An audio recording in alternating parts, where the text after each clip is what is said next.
Encuentros con hombres notables, de Georgi Ivanovich Gurdjieff. Abram Yelov es, después de Pogosian, una de las personalidades más notables de las que encontré en mi edad preparatoria, una de las que voluntaria o involuntariamente han servido de factor de vivificación para la formación definitiva de uno de los aspectos de mi individualidad actual.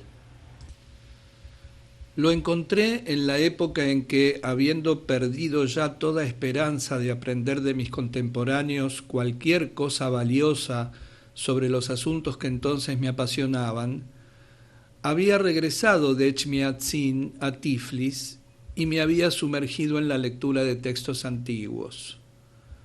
Había regresado a Tiflis porque allí podía procurarme todos los libros que necesitaba. Todavía era fácil, en mi última estada, encontrar toda clase de libros raros en todos los idiomas, especialmente en armenio, en georgiano y en árabe. Llegado a Tiflis, me instalé esta vez en un barrio llamado Didubai. De allí iba casi todos los días a pasear por el Bazar de los Soldados, en una de las calles que costeaban por el oeste el Parque Alejandro, y donde se encuentra la mayoría de las librerías de la ciudad. En esta calle, frente a las tiendas de los libreros, pequeños comerciantes ambulantes, buhoneros de libros, colocaban en el suelo, sobre todo en los días de mercado, sus libros y sus grabados populares. Entre estos pequeños mercaderes había un joven aizor que vendía, compraba o tomaba en comisión toda clase de libros. Era Abram Yelov, Abrachka, como lo llamaban en su juventud, tío astuto como ninguno, pero para mí hombre insustituible. En esa época era ya una especie de catálogo ambulante. En efecto, conocía una cantidad innumerable de títulos de libros en casi todos los idiomas del mundo, con el nombre del autor, la ciudad donde habían sido editados, la fecha de su publicación y hasta el lugar donde podían conseguirse. Comencé por comprarle algunos libros. Luego intercambié por otros los que ya había leído o bien se los devolvía. Por su parte, me ayudaba a encontrar los libros que necesitaba. No tardamos en trabar amistad. Por entonces, Abram Yelov quería alistarse en el ejército. Quería entrar en la escuela de cadetes e invertía todo su tiempo libre en rumiar lo que tenía que saber para pasar el examen de ingreso. Sin embargo, como lo apasionaba la filosofía, encontraba también el medio de leer numerosas obras relacionadas con esa materia. Fue nuestro interés común por esa búsqueda lo que nos acercó. Habíamos tomado la costumbre de encontrarnos casi todas las noches en el Parque Alejandro o en Mujtahid y discutir sobre temas filosóficos. A menudo hurgábamos juntos montones de viejos libros y hasta llegué a ayudarlo en su comercio en los días de mercado. Nuestra amistad se vio reforzada por las circunstancias siguientes. En los días de mercado, a 2 pasos del lugar donde Yelov vendía sus libros, un griego desplegaba su muestrario. Exponía toda una variedad de objetos de yeso, estatuillas, bustos de hombres célebres, figurillas, el amor y psique, el pastor y la pastorcilla, y alcancías de todo tamaño en forma de gatos, perros, cochinos, manzanas, peras y otras frutas, en suma, todos los horrores con los que entonces estaba de moda adornar las mesas cómodas y estantes. Un día de calma en la venta, Yelov me indicó con la mirada todos esos objetos y dijo, en el singular idioma que le era propio: Abre comillas. Uno que se gana un montón de dinero es el que fabrica toda esa baratija. Dicen que es un cochino italiano de paso por aquí el que confecciona en su barraca todas esas porquerías. Y gracias a esos brutos de buhoneros del tipo de este griego, se llena los bolsillos con el dinero que los imbéciles tunantes que compran esos horrores para adornar sus estúpidas casas tienen tanta dificultad en ganar. Y nosotros, mientras tanto, estamos aquí todo el día sin adelantar nada y sufriendo de frío para tener el derecho de atragantarnos de noche con un mendrugo de pan de maíz si no queremos reventar de hambre. Y mañana por la mañana tendremos que volver para tirar de la misma cadena maldita. Cierra comillas. Aguardé un poco, luego me acerqué al buhonero griego. Me confirmó que era un italiano el que confeccionaba esas estatuillas, tomando todas las precauciones para que nadie descubriera sus secretos de fabricación. Abre comillas. Aquí somos 12 buhoneros, añadió, y apenas bastamos para vender estas pequeñas obras maestras en toda la ciudad de Tiflis. Cierra comillas. Estas confidencias y la indignación de Yelov me estimularon y se me ocurrió la idea de engañar a ese italiano, tanto más cuanto se hacía sentir para mí en ese momento la necesidad de realizar algún negocio, pues mi dinero huía, entre comillas, como los judíos del Éxodo. Para empezar, claro está, me dirigí al buhonero griego excitando a propósito sus sentimientos patrióticos, y después de haber elaborado en mi mente un plan de acción, fui con él a casa del italiano para pedirle trabajo. Por suerte, uno de los muchachos que trabajaban allí acababa de ser despedido a consecuencia del robo de una herramienta, y el italiano necesitaba un ayudante para verter el agua mientras él diluía el yeso. Como consentí en trabajar por el salario que me quisiera dar, me empleó inmediatamente. Siguiendo el plan que me había trazado, desde el primer día me hice el imbécil. Trabajaba por 3, pero para todo lo demás me hacía el tonto. Por lo tanto, el italiano no tardó en apreciarme, y frente a semejante tonto que no ofrecía ningún peligro para él, no ocultó sus secretos con tanto cuidado como con los demás. Al cabo de 2 semanas sabía lo que tenía que hacer para muchas operaciones. El patrón me llamaba sea para tener la cola, sea para diluir la mezcla. Así penetré en el santo de los santos, entre comillas, y muy pronto conocí todos los pequeños secretos tan importantes en ese tipo de trabajo. Pues son realmente importantes. Por ejemplo, cuando se deslíe el yeso, hay que saber exactamente cuántas gotas de jugo de limón hay que añadirle al yeso para que no burbujee y las figurillas resulten lisas. De lo contrario, en las extremidades más finas de la estatuilla, tales como la nariz, las orejas, etc., puede aparecer un horrible hueco. También es indispensable conocer la proporción de la cola, de la gelatina y de la glicerina que entran en la confección de los moldes.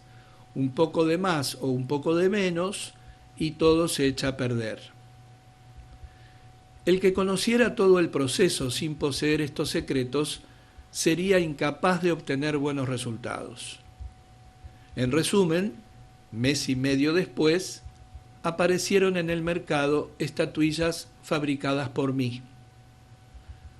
A los modelos del italiano añadí algunas cabezas cómicas que se llenaban de granalla para colocar las plumas de escribir. Luego puse en venta alcancías especiales que tuvieron el más franco éxito. Yo las había bautizado la enferma en su cama. Creo que muy pronto no hubo una sola casa en Tiflis que no tuviera una de mis alcancías. Luego varios obreros trabajaron conmigo y hasta tomé 6 georgianas como aprendizas.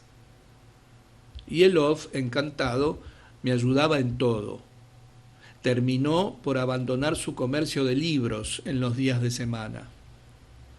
Al mismo tiempo, ambos proseguíamos nuestro trabajo personal, la lectura de libros y el estudio de los problemas filosóficos.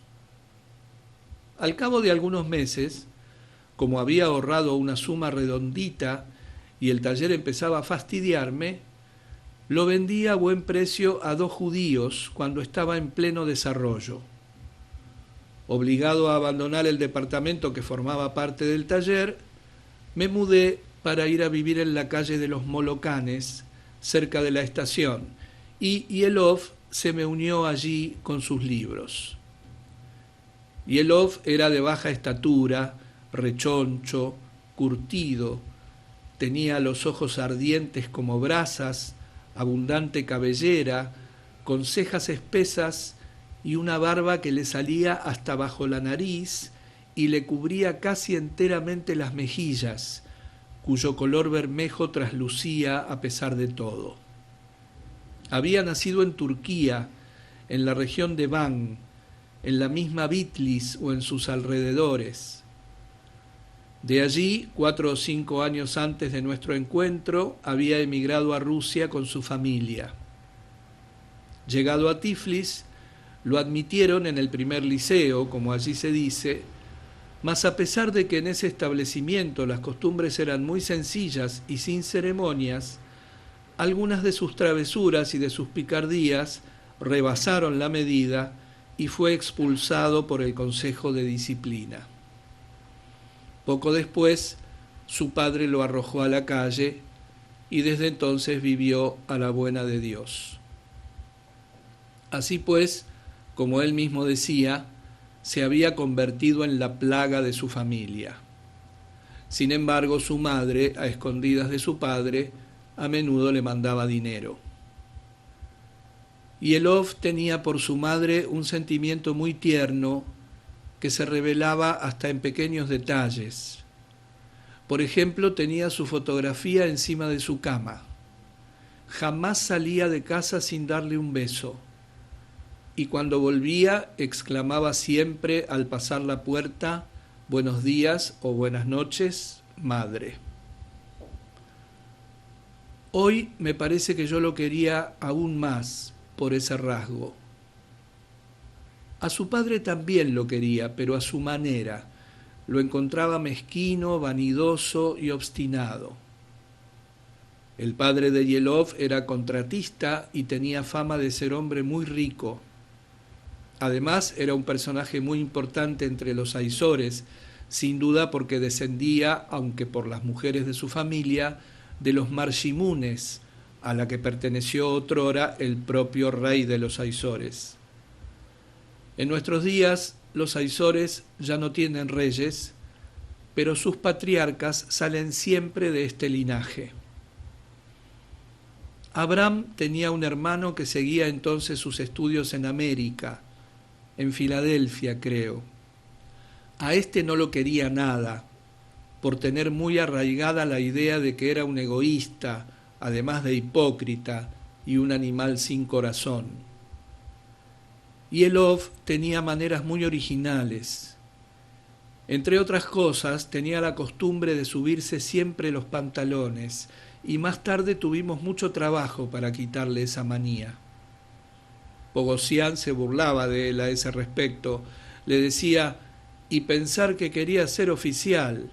Al primer encuentro con un general, pobre imbécil, te hubiera mandado a la prevención, porque en vez de llevar la mano al kepis, tú te la hubieras puesto en los pantalones. Y Pogosian se expresaba con menos delicadeza. Pogosian y Yelov se pasaban el tiempo provocándose. Hasta cuando se hablaban amigablemente, nunca dejaban de gratificarse con algunos apodos. Yelov lo trataba a Pogosian de armenio salado, y el otro replicaba Kachagoj, se llama corrientemente a los armenios armenio salado y a los aizores cachagoj. Cachagoj significa literalmente ladrón de cruz. Parece que el origen de este apodo sea el siguiente. En general, los aizores son sumamente astutos.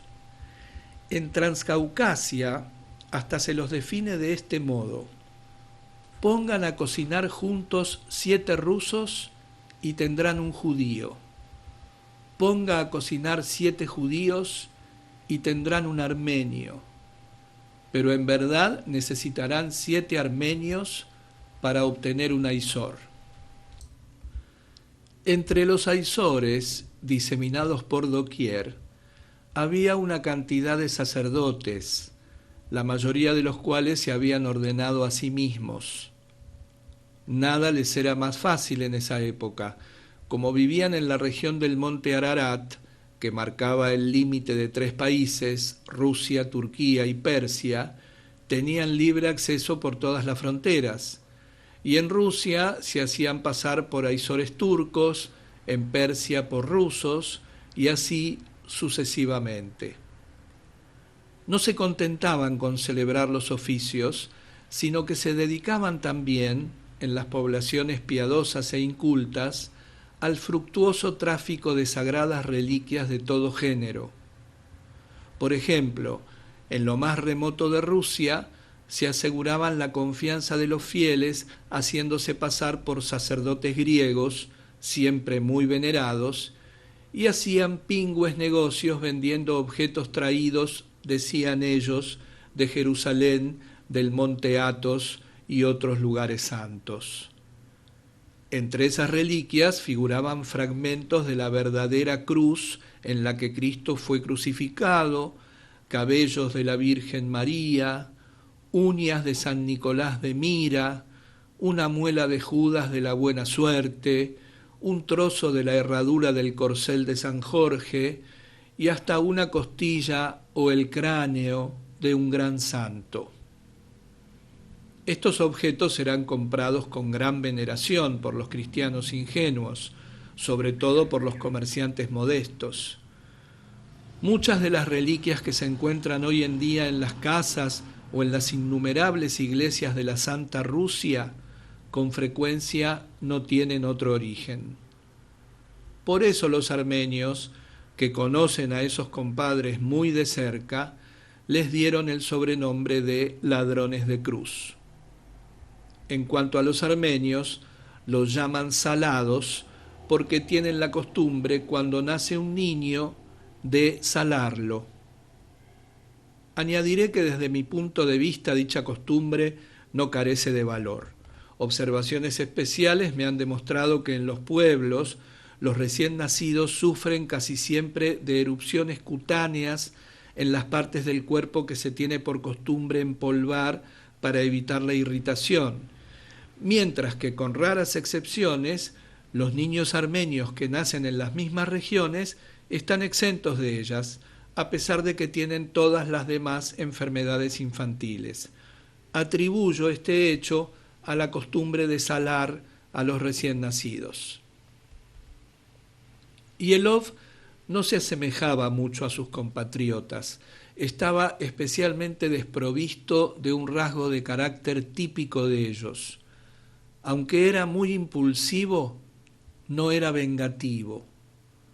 Sus cóleras eran de corta duración, y si llegaba a ofender a alguien, una vez pasado su furor, no sabía cómo borrar lo que había dicho. Se mostraba lleno de escrúpulos hacia la religión de los demás. Un día, en el curso de una conversación sobre la intensa propaganda que hacían en ese tiempo unos misioneros de casi todos los países de Europa para convertir a los aizores a sus creencias respectivas, nos dijo, abre comillas, la cuestión no estriba en saber a quién el hombre dirige sus plegarias, sino cuál es su fe. La fe es la conciencia moral que echa raíz en el hombre durante la infancia. Si el hombre cambia de religión, pierde su conciencia, y la conciencia es lo más precioso que hay en el hombre. Yo respeto su conciencia, y como la conciencia está sostenida por su fe y la fe por su religión, respeto su religión.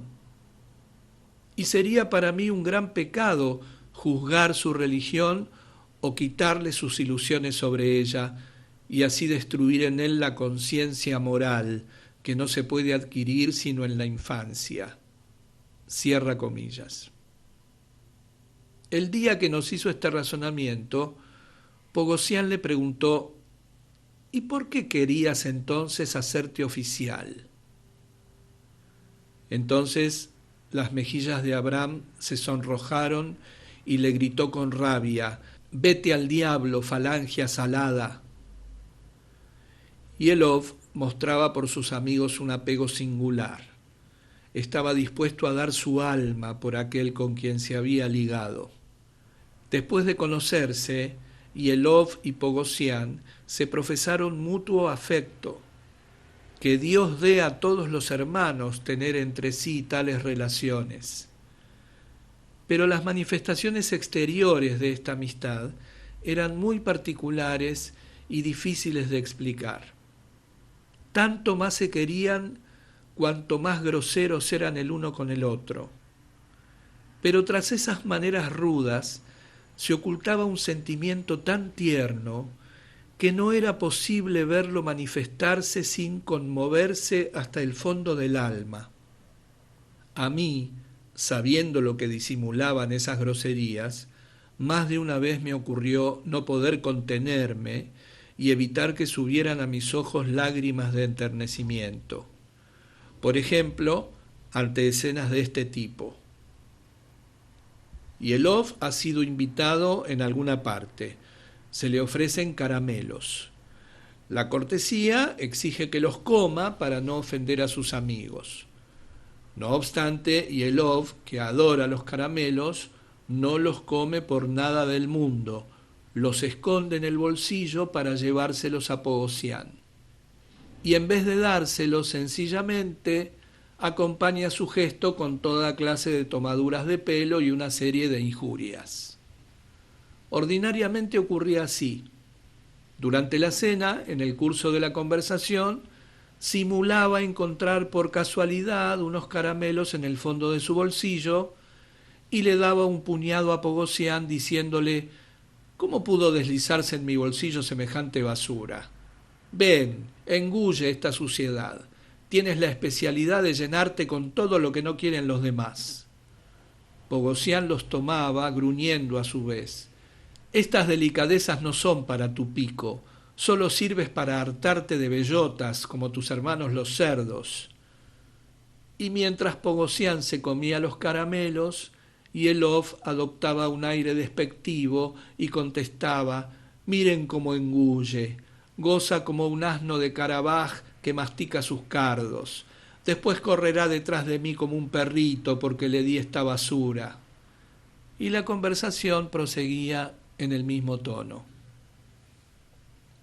Elov, que era un fenómeno por su memoria de los libros y de los autores, se convirtió más tarde en fenómeno por su conocimiento de los idiomas. Yo, que en esa época hablaba 18 idiomas, me sentía un novato a su lado. Yo no conocía aún ni una sola palabra de los idiomas europeos, cuando él los conocía casi todos, y con tal perfección que no se podía adivinar que no pertenecía al país cuyo idioma hablaba. Un día, por ejemplo, sucedió lo siguiente. El profesor de arqueología Skridlov, de quien se hablará después, deseaba transportar a la orilla rusa del río Amudaria cierta reliquia sagrada afgana. La cosa parecía imposible debido a la estrecha vigilancia que mantenían en la frontera tanto los guardias afganos como los soldados ingleses, que eran entonces, por una u otra razón, muy numerosos en ese lugar. Elov se procuró en alguna parte un viejo uniforme de oficial británico, se lo puso y se presentó al puesto de guardia haciéndose pasar por inglés de la India que venía a cazar por esos parajes el tigre de Turquestán. Y tanto cautivó la atención de todos con sus cuentos ingleses que pudimos transportar tranquilamente de una orilla a la otra cuanto quisimos sin ser vistos por los soldados británicos. Además de todo cuanto había emprendido, Yelov proseguía activamente sus estudios. No se alistó en el ejército como había pensado hacerlo, sino que se fue a Moscú, donde pasó brillantemente el examen de ingreso al Instituto Lazarev. Algunos años después, si mi memoria es fiel, obtuvo una licencia de filosofía en la Universidad de Kazán. Si Pogosian tenía un concepto muy particular sobre el trabajo físico, Yelov tenía un concepto muy especial sobre el trabajo intelectual. Decía, abre comillas, nuestro intelecto trabaja noche y día de todos modos. En vez de dejarlo correr detrás del gorro que hace invisible o la riqueza de Aladino, valdría más ocuparlo en algo útil. Imponer una dirección al pensamiento exige evidentemente cierta energía, pero no se necesita más para un día entero que la que se necesita para la digestión de una sola comida. Tomé, pues, la decisión de aprender idiomas no sólo para impedir que mi pensamiento permaneciera ocioso, sino también para evitar que vaya a molestar a mis otras funciones con sus sueños estúpidos y con sus niñerías. Y por otra parte, el conocimiento de idiomas siempre puede servir, un día u otro. Cierra comillas. Este amigo de mi juventud vive todavía. Lleva actualmente una vida próspera en una ciudad de América del Norte. Durante la Guerra Mundial estaba en Rusia y vivía en Moscú gran parte del tiempo. La Revolución Rusa lo sorprendió en Siberia, donde había ido a inspeccionar una de sus numerosas librerías papelerías. Durante esos años de guerra tuvo que sufrir toda clase de pruebas y sus bienes fueron barridos de la superficie de la tierra. Hace 3 años, su sobrino, el doctor Yelov, desembarcó de América y lo persuadió de que emigrara allá.